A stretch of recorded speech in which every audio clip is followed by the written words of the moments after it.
नमस्कार दोस्त, स्वागत है आप सभी का विकास स्टडी पॉइंट में। दोस्तों, इस वीडियो में हम बात करने वाले हैं कि आखिर किस तरीके से आपको बोर्ड की तैयारी करनी है और किस तरीके से बेहतर स्कोर आप पा सकते हैं। ठीक है, तो इस वीडियो का जो टारगेट है बेसिकली ये है कि आपको स्कोर करना है 90% प्लस। ठीक है, और गारंटेड ये है कि जो भी इस वीडियो को बहुत ही बढ़िया तरीके से देखेगा और सारे टिप्स एंड टिप्स को फॉलो करेगा, वो समझो कि एग्जाम में बहुत ही अच्छा स्कोर कर पाएगा। ठीक है, तो चलिए मैं बताना चाहता हूं कि इस वीडियो में सिर्फ 30 दिन के अंदर अंदर आप बेहतरीन तैयारी कर पाएंगे और कुछ सब्जेक्टों की जो तैयारी है, खास करके आर्ट्स वाले बच्चों के लिए, उसकी तैयारी मैं करवाऊंगा और आप लोग मेरे साथ 30 दिन के लिए बने रहिएगा। वो सारी की सारी चीजें मैं आपको बताऊंगा कि इस तरीके से आपको ऐसे ऐसे स्कोर करना है, ये चीज आपको पढ़ना है। ठीक है, तो चलिए करते हैं शुरुआत और हम देखते हैं कि आखिर वो कौन सी ऐसी चीजें हैं जिसको आप लास्ट 30 दिन के अंदर अंदर आप कर सकते हैं और अच्छा स्कोर कर पाएंगे। देखिए, मैं आपको बता दूं, बहुत से बच्चे ये हैं कि वो ये सोचते हैं कि देखो, जब हमें पेपर के ही समय याद करना है, क्योंकि देखो पहले से याद करके रखेंगे तो भूल जाएंगे। तो इसी वजह से बच्चे कई बार क्या सोचते हैं कि जब पेपर आएगा तो पेपर से कुछ समय पहले मैं तैयारी कर लूंगा और फिर एग्जाम में लिख के आ जाऊंगा और मैं पास हो जाऊंगा। देखिए, पास होना मेन मैटर नहीं कहलाता है। पास तो आप कैसे भी हो जाओगे। आप देखिए, स्कूल जाते हैं तो आप अगर 1 साल क्लास अटेंड किए हैं तो आप समझ जाइए कि आप पास वैसे ही हो जाएंगे, लेकिन अच्छा स्कोर करने के लिए आपको मेहनत करना पड़ता है ना। बहुत सारे ऐसे बच्चे होते हैं जो कहते हैं मैं तो ट्यूशन भी नहीं जाता, स्कूल भी नहीं जाता, लेकिन मैं फिर भी पास हो जाता हूं। तो देखिए, पास होना कोई बड़ी बात नहीं है, मेन बात यहाँ पे होता है अच्छे नंबर लाना। ठीक है, चलिए अच्छे नंबर कैसे आएंगे, जब आपको पूरी चीज के बारे में नॉलेज रहेगी।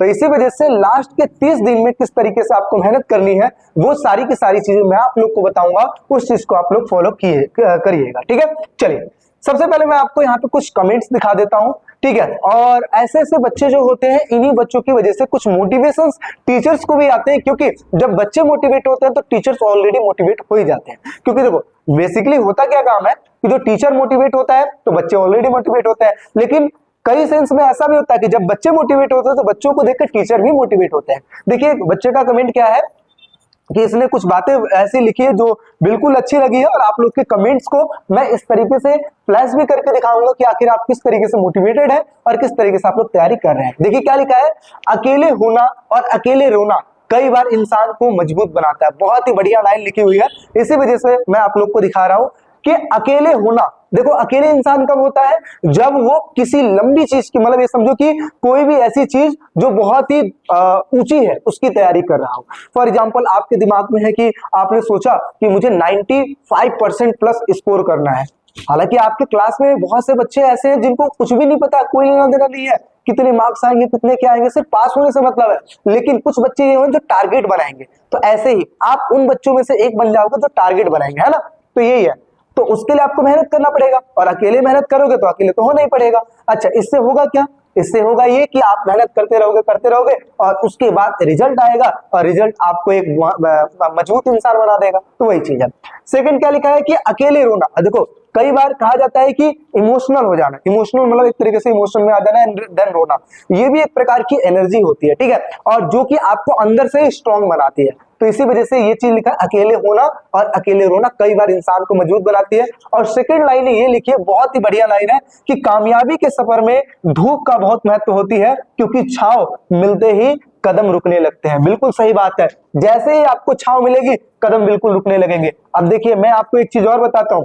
कई बार ऐसा होता है कि आप कोचिंग क्लासेस में जाते हैं, कोचिंग लेते हैं और आप ये सोचते हैं कि चलो कोचिंग वाले जो भैया है जो कराएंगे वही मैं कर लूंगी या कर लूंगा और मैं अच्छे नंबर लेके आ जाऊंगा। तो देखिए, यहाँ पे जो टैलेंट है वो कोचिंग वाले भैया का नहीं है, जो जितना मेहनत करेगा वो उतना ही कर पाएगा। क्योंकि देखो, जैसे स्कूल का टीचर पढ़ाने का काम करता है, वैसे ट्यूशन टीचर भी पढ़ाने का काम करता है।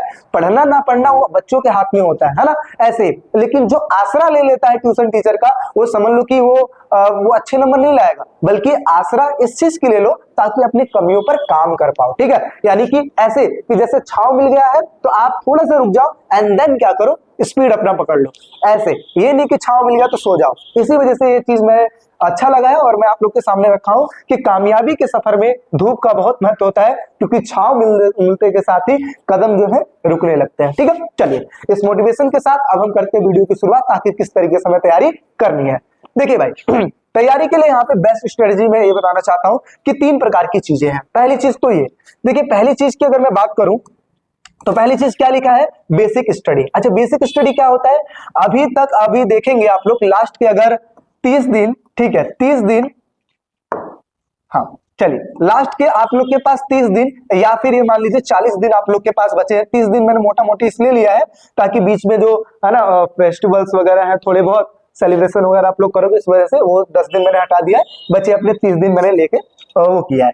तो बेसिक स्टडी क्या होता है, बेसिक स्टडी का मतलब ये होता है कि अभी तक आपने जो चीज पढ़ा है, फॉर एग्जांपल जैसे मान लीजिए हिस्ट्री की बात करते हैं, और हिस्ट्री में अभी आप लोग देख रहे होंगे आप लोग का प्री बोर्ड हो रहा है, ठीक है। अच्छा ऐसे में आपने देखा कि होल सिलेबस आ रहा है, तो होल सिलेबस आ रहा है तो जाहिर सी बात है आपको बुक के बारे में नॉलेज है, जाहिर सी बात आपको चैप्टर्स के बारे में नॉलेज है, लेकिन उतना अच्छे से नॉलेज नहीं है, बट इतना है कि इस चैप्टर में ये है, इस चैप्टर में है, इस चैप्टर में है, इसी को कहते हैं बेसिक नॉलेज। और ये सिर्फ हिस्ट्री की बात नहीं कर रहा हूं, आपके पास जो भी सब्जेक्ट होंगे आपको इतना तो पता चल गया होगा कि भाई इस वाली बुक में इस इतने चैप्टर्स है और इन चैप्टरों में ये छोटी छोटी सी बातें है ना कि इसमें ये है, इसमें ये है, इतनी बातें तो आपको पता लग गई होंगी, इसी को कहते हैं बेसिक स्टडी। अच्छा आपने अगर बेसिक स्टडी कंप्लीट कर ली है तो इट मींस आप समझिए कि जो पहला स्टेप होता है ना उसको आपने क्रॉस कर लिया है। तो आखिर इस वाले बेसिक स्टडीज को अगर देखा जाए तो मोस्टली सारे के सारे बच्चे इसको क्रॉस कर गए होंगे।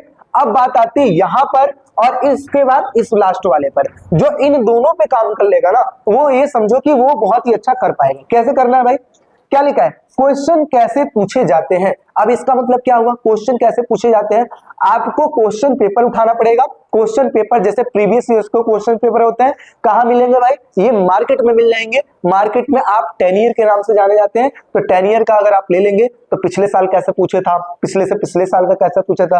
अब तो बहुत सारे यूट्यूब चैनल पे भी अपलोडेड है कि पिछले साल का क्वेश्चन पेपर देख लो, उससे पिछले साल का देख लो।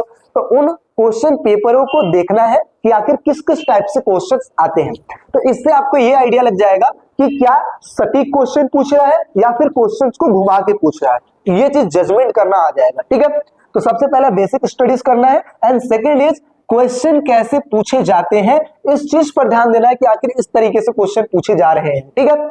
अच्छा जो बच्चा इसको कर लेगा उसके बाद आपको क्या करना है, अपनी कमियों पर काम करना। अब जैसे मान लीजिए आपने क्वेश्चन देखा, क्वेश्चन देखने के बाद आपको लगा कि ये क्वेश्चन मुझे आता है लेकिन ये क्वेश्चन मुझे नहीं आता है। क्यों नहीं आता, क्योंकि ये क्वेश्चन पहले तो मुझे समझ नहीं आया, क्योंकि इसमें वर्ड्स बहुत ज्यादा डिफिकल्ट यूज किए गए हैं, एंड इसके बाद मुझे इसमें लिखना क्या है।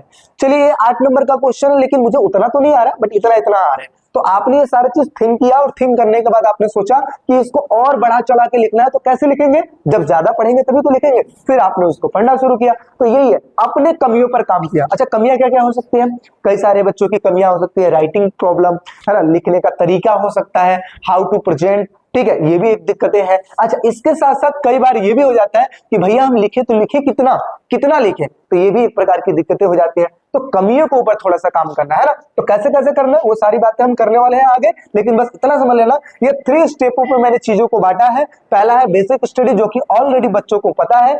अब सेकंड आता है क्वेश्चन कैसे पूछे जाते हैं, जितने जितने टाइप्स के क्वेश्चंस आते हैं इस तरीके के, अगर आपने उसको कर लिया कि ये इस तरीके से क्वेश्चन पूछे जाते हैं, इस तरीके से घुमाता है लेकिन लिखना हमें यही है, तो उस तरीके से जितने भी वीडियोस मैं बनाता हूं खास करके इंपॉर्टेंट क्वेश्चन की वीडियो, उसमें ये सारी चीजें मिलेंगी।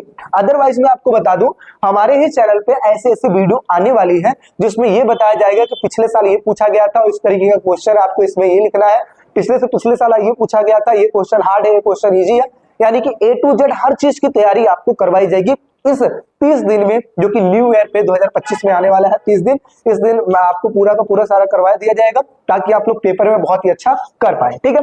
साथ ही साथ अपने कमियों को किस तरीके से खत्म करना है, दूर करना है, ये टिप्स बताया जाएगा। करना ना करना वो आपके ऊपर डिपेंड करता है। देखिए सपोर्ट हम पूरी तरीके से करेंगे, बस अगर आप लोग मुझे भैया ठीक है सर मानते हैं तो ये समझ जाइए कि आप अपने कमियों के ऊपर काम करेंगे और अच्छा स्कोर कर पाएंगे, ठीक है। चलिए भाई नेक्स्ट बात कर लेते हैं, अगला हम देखते हैं कि आगे और क्या है। अगले की बात करते हैं तो यहाँ पे देखिए मैं आपको देने वाला हूं एक best study plan. Study plan मतलब जहां पे आपको पढ़ना है। क्या स्टडी प्लान है भाई, देखिए सबसे पहले मैं आपको बता दूं कि दूसरों को देखकर ये मत बताइए कि मैं 10 घंटा तो 1 घंटे ये पढ़ूंगा, 1 घंटे ये पढ़ूंगा, 1 घंटे ये पढ़ूंगा, 1 घंटे, ये बिल्कुल फॉलो नहीं हो पाता। ये देखिए ये वो बच्चे कर सकते हैं जो बिल्कुल डेडिकेटेड है, जिनका पढ़ाई के अलावा और कुछ है ही नहीं, सिर्फ वही कर पाएंगे, अदरवाइज नहीं कर पाओगे। तो आपको क्या करना है, बेसिकली ये टारगेट बनाना है कि दिन में एटलीस्ट मुझे 2 घंटा पढ़ना है और 2 घंटा 3 घंटा 4 घंटा अपने सफिशिएंट मतलब टाइम के अकॉर्डिंग, ठीक है। स्कूल जाने के बाद, अभी तो स्कूल भी चल ही रहे होंगे, उसके बाद की बात कर रहा हूं मैं। अगर आप स्कूल नहीं जाते हैं, छुट्टियां पड़ चुकी हैं, देन आप लोग क्या करेंगे, आपके पास सफिशिएंट 6 घंटे का टाइम वहां का मिल गया, 2 घंटा अलग से, यानी कि टोटल 8 घंटे की स्टडी करनी है। और 8 घंटे प्लानिंग के साथ तभी 90+ स्कोर हर सब्जेक्टों में हो पाएगा। तो इसी वजह से स्टडी प्लान में बेसिकली क्या है, स्कूल के बाद मैं 2 घंटा, मैं कह रहा हूं कि जो भी चीज आप पढ़ रहे हैं एटलीस्ट 2 घंटा कम से कम निकालिए, पढ़िए उस चीज के ऊपर की जो चीज आपको नहीं आता है, ठीक है। मैं बिल्कुल इसके ऊपर एक और वीडियो बनाऊंगा कि इस तरीके से किसी भी टॉपिक को कैसे कवर करें जो कि आपको नहीं आता है, ठीक है। तो स्टडी प्लान में मैं बेसिकली बस इतना चाहता हूं कि कम से कम एटलीस्ट 2 घंटा आप पढ़ना शुरू कीजिए। जब आप इसको हैबिट में लाएंगे ना, इंटरेस्ट अपने आप क्रिएट होना शुरू हो जाएगा, एंड देन फिर धीरे धीरे करते करते वो चीज हो जाएगा, ठीक है। और इसके साथ साथ अपने पास से डिस्ट्रैक्शन वाली चीजों को हटा दीजिए। जितनी भी चीजें डिस्ट्रैक्ट करती है, आपको नहीं लगता कि ये जो फोन है हमें डिस्ट्रैक्ट करता है? बहुत डिस्ट्रैक्ट करता है। सिर्फ आपको ही नहीं, इवन जो टीचर्स है, टीचर्स को भी फोन डिस्ट्रैक्ट करता है। लाइक रील्स देखना, ये सारा चीज सबका एक तरीके से समझे कि हैबिट बन चुका है, तो वो भी चीज है। चलिए, तो कम से कम 2 घंटे की स्टडी कीजिए। एंड टॉपर्स सीक्रेट में ये चीज है कि टॉपर्स ऑलवेज काम करते हैं उस पे जो उनको नहीं आता है। जो आता है उसको छोड़ दो, उसको अच्छे से प्रेजेंट तो कर पाएंगे, लेकिन जो नहीं आता है उसको वो अच्छे से करते हैं, उसके लिए समय निकालते हैं, उसी पे ज्यादा ध्यान देते हैं, और जो नहीं आता है उसको वो दूर करते हैं, ठीक है। फिर क्या होता है, जो आता है, जो नहीं आता है, जो नहीं आता है वो भी आने लगता है, दोनों मिलकर उनके अच्छे स्कोर होने लगते हैं, ठीक है। तो ये भी चीज है। और एक चीज और याद रखिएगा कि टॉपर्स बाय लकी नहीं बना जाता है, बल्कि टॉपर्स बनने के लिए बाय स्टडी करना पड़ता है। यानी कि स्टडी जो करेगा बंदा वही बन पाएगा, अदरवाइज नहीं बन पाएगा, ठीक है। चलिए आगे बात करते हैं हेल्थ की। हेल्थ बहुत बड़ा रोल प्ले करता है, ठीक है। हेल्थ इसलिए रोल प्ले करता है क्योंकि सडनली आपकी तबीयत खराब हुई, क्योंकि देखो मौसम चेंज हो रहा है, एनवायरमेंट चेंज हो रहा है, इस वजह से कई बार ऐसा होता है कि बच्चे इतने बीमार पड़ जाते हैं कि वो अच्छे से प्रेजेंट ही नहीं कर पाएंगे। कहते नहीं कि पूरे साल आपने तैयारी किया, बट जब मेन चांस आया जहां पे आपको लिखना था वहीं पे आपकी तबीयत खराब हो जाए और आप जा ना पाओ, तो सब वेस्ट हो जाता है ना। इसी वजह से आपको हेल्थ का भी पूरा ध्यान रखना पड़ेगा, और हेल्थ जब आपका रहेगा तभी समझो कि ये सारी चीजें काम आएंगी, ठीक है। चलिए लास्ट में आता है ऑब्जेक्टिव और सब्जेक्टिव। देखिए अब जो क्वेश्चंस का फॉर्मेट बन गया, हमारे टाइम पे क्या था, ऑलरेडी सिर्फ सब्जेक्टिव आता था, एमसीक्यू का कोई नामो निशान नहीं था। लेकिन अब क्या है, सब्जेक्टिव और ऑब्जेक्टिव दोनों आ रहे हैं। तो सब्जेक्टिव की अगर मैं बात करूं तो उसको कैसे करोगे, ऑब्जेक्टिव की बात करूं वो कैसे करोगे। देखिए जो ऑब्जेक्टिव बेस्ड क्वेश्चन होते हैं, जैसे एमसीक्यू क्वेश्चन आपको पढ़ने जरूरी है, ठीक है। वो भी आपको हमारे चैनल पे मिलेगा। पढ़ने इसलिए जरूरी है क्योंकि देखिए एक क्वेश्चन 1 मार्क्स कैरी करता है, और आपका एक गलत टिक आपके 1 मार्क्स को हटा लेगा, ठीक है।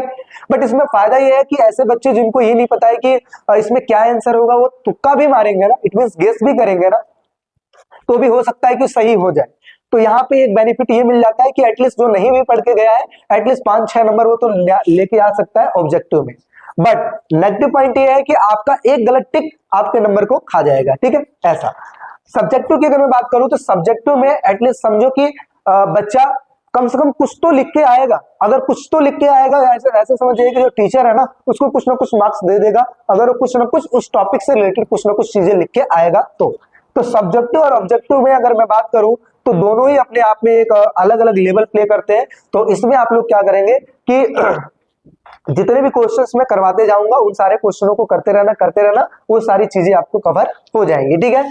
दोनों का बेनिफिट मैं आपको बता दिया कि एटलीस्ट उसमें कुछ ना कुछ लिखोगे तो कुछ ना कुछ नंबर तो आपको मिलना ही मिलना है, ठीक है। और बाकी सारे क्वेश्चन तो आपको आते ही रहेंगे, ठीक है। इसके साथ साथ ऑब्जेक्टिव की अगर मैं बात करूं तो इसमें समझिए कि कुछ क्वेश्चंस ऐसे होते हैं जिसमें आप अपने मतलब गेस का भी यूज कर सकते हैं, ठीक है, इस तरीके से। चलिए अब यहाँ पे एक चीज और मैं आपको बता दूं कि अब स्टडी प्लान में इस तरीके की चीजें हैं कि जैसे सपोज आपके पास 30 दिन है, और 30 दिनों को किस तरीके से आप डिवाइड करेंगे। देखिए कुछ इस तरीके से आपको डिवाइड करना है। 10 दिन, पहला जो 10 दिन रहेगा उस 10 दिन के अंदर आपको short question, long question, MCQ, cartoon, math, ये सारा चीज करना है। ये एग्जांपल मैंने लिया है पोल साइंस का, ऐसे ही आप एग्जांपल किसी भी सब्जेक्ट का ले सकते हैं। जैसे अब इंपॉर्टेंट क्वेश्चन की अगर मैं बात करूं तो इसमें आप ये चेक कीजिए कि शॉर्ट क्वेश्चन में कौन कौन से क्वेश्चन इंपॉर्टेंट है। देखिए जरूरी नहीं है कि सामने वाला टीचर ही आपको बोले ये इंपॉर्टेंट नहीं है। कई बार खुद का दिमाग भी होना चाहिए कि पिछले ये अभी जो पेपर हुआ अपना S7 उसमें पूछा था कि नहीं पूछा था, इसके बाद पूछा है कि नहीं पूछा है, क्या आने की संभावना है कि नहीं है। जितना ज्यादा अपने आप से थिंक करोगे तो ज्यादा अच्छा रहेगा, ठीक है। अच्छा इसके साथ साथ और कैसे इंपॉर्टेंट क्वेश्चन बनाएंगे, तो और क्वेश्चन बनाने के लिए आपको ना प्रीवियस ईयर्स के क्वेश्चन पेपर देखने पड़ेंगे, सैंपल पेपर देखने पड़ेंगे, जो सपोर्ट मटेरियल मिलता है उनके क्वेश्चंस देखने पड़ेंगे, और साथ ही साथ उनके जो पीछे क्वेश्चन आंसर होते हैं उनको देखना पड़ेगा, और उन्हीं के हिसाब से आप इसमें शॉर्ट क्वेश्चन का इंपॉर्टेंट निकाल सकते हैं और लॉन्ग क्वेश्चन का भी निकाल सकते हैं। अदरवाइज आपको इतनी मेहनत करने की जरूरत नहीं है, मैं आप लोग के लिए शॉर्ट लॉन्ग क्वेश्चन और एमसीक्यू क्वेश्चन सारे लेके आऊंगा। बस आपको करना क्या है, चैनल पे बन के रहना है और जितनी भी चीजें आपको बताई जाएंगी उसको फॉलो करना है, ठीक है। साथ ही साथ मैं आपको बता दूं, जो नोट्स हैं हर एक सब्जेक्टों का नोट्स विकास स्टडी पॉइंट पे एक एक करके वीडियो दी जाएगी, और उन वीडियो को देख देख के आपको नोट्स डाउनलोड करने हैं फ्री ऑफ कॉस्ट, उसके लिए कोई चार्जेस नहीं है। हाँ, ये है कि दो ऑप्शन दिया जाएगा, एक फ्री वाले बच्चों के लिए और एक पेड वाले बच्चों के लिए।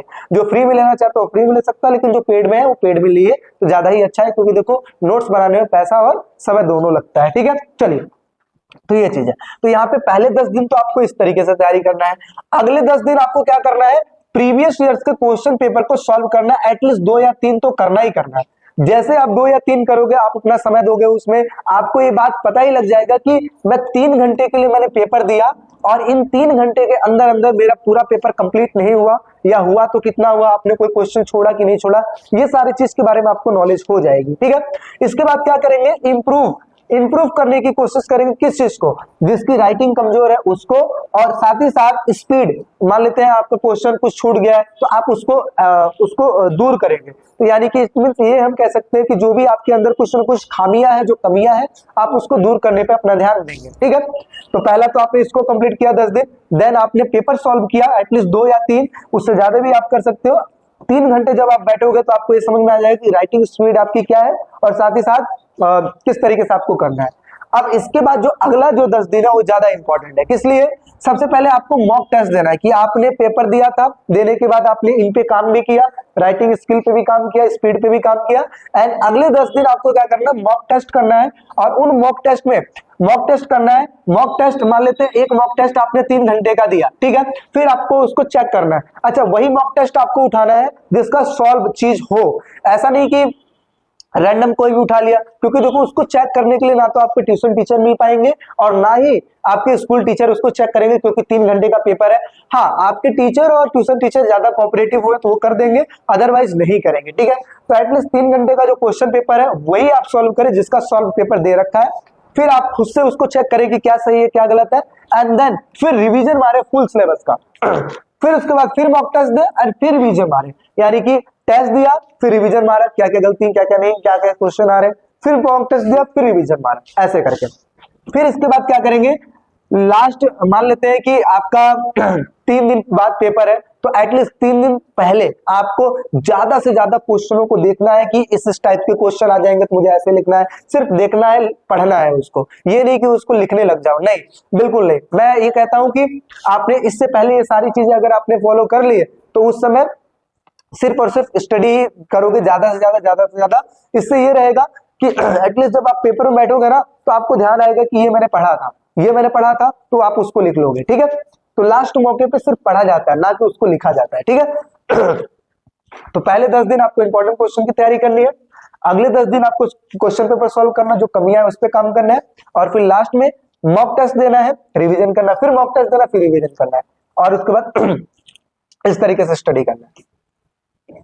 चलिए, अब एक लास्ट चीज मैं आप लोग को बता दूं कि ये मेरी टिप्स है क्या, हालांकि जितनी भी चीजें लिखी हुई है वो उसमें बहुत सी चीजें ऐसी जो मैंने ऑलरेडी यूज की हुई है। यहां पर एक लास्ट चीज ये है कि जब भी मैं कोई भी एग्जाम देता था तो मेरे माइंड में सिर्फ एक ही चीज चलता था, क्या, कि विकास देख, ये जो पेपर है ना तेरी जिंदगी का, ये समझ ले कि ये एक यूनिक पेपर है और ऐसा पेपर दोबारा देने का मौका नहीं मिलेगा। क्यों, मैं पास होकर अगली क्लास में चला जाऊंगा, इसलिए जितना ज्यादा बेस्ट हो सकता है उतना ज्यादा मैं बेस्ट लिखूंगा। अभी तक मैंने जितना पढ़ा है सब का सब लिख दूंगा, लेकिन उस क्वेश्चन से रिलेटेड लिखूंगा, ठीक है। ये क्वेश्चन पेपर दोबारा नहीं आएगा, इसलिए एक भी क्वेश्चन छोड़ूंगा नहीं, जैसा भी आएगा जितना भी आएगा करके आऊंगा, यही स्ट्रेटेजी काम आती है। समझ में आ रही बात, कोई भी क्वेश्चन छोड़ के नहीं आना, छोड़ोगे समझोगे पूरा नंबर गया, उस क्वेश्चन का पूरा नंबर गया, लेकिन नहीं छोड़ोगे कुछ ना कुछ लिखोगे, समझ लो नंबर मिलेगा। समझ में आ रही बात, तो बस ये सारी चीजें, इन चीजों को पूरा करना करोगे तो अच्छा नंबर आ जाएगा। आई होप सो सारी चीजें आपको अच्छी लगी होंगी। कहीं भी कोई डाउट, कोई दिक्कत, कोई परेशानी है तो विकास स्टडी पॉइंट आपके लिए हमेशा है। साथ ही साथ मैंने आपको बताया कि नोट्स डाउनलोड करना है, डिस्क्रिप्शन में लिंक मिल जाएगा, वहां से आप कर सकते हैं। साथ ही साथ मैंने अपना व्हाट्सएप नंबर भी दिया है, उस पर आप मैसेज कीजिए और पासवर्ड वगैरह लीजिए एंड देन उसको एंटर कीजिए उस नोट्स में एंड आप आगे उस चीज को यूज कर सकते हैं। और बाकी अगर देखिए चैनल पर नए हैं तो सब्सक्राइब कीजिए और चैनल हमारे साथ जुड़ के रहिए ताकि ज्यादा से ज्यादा बेनिफिट आपको मिल पाए। तो आई होप सो सारी चीजें आपको अच्छी लगी होंगी। मिलते हैं एक नेक्स्ट वीडियो में, अभी के लिए टेक केयर।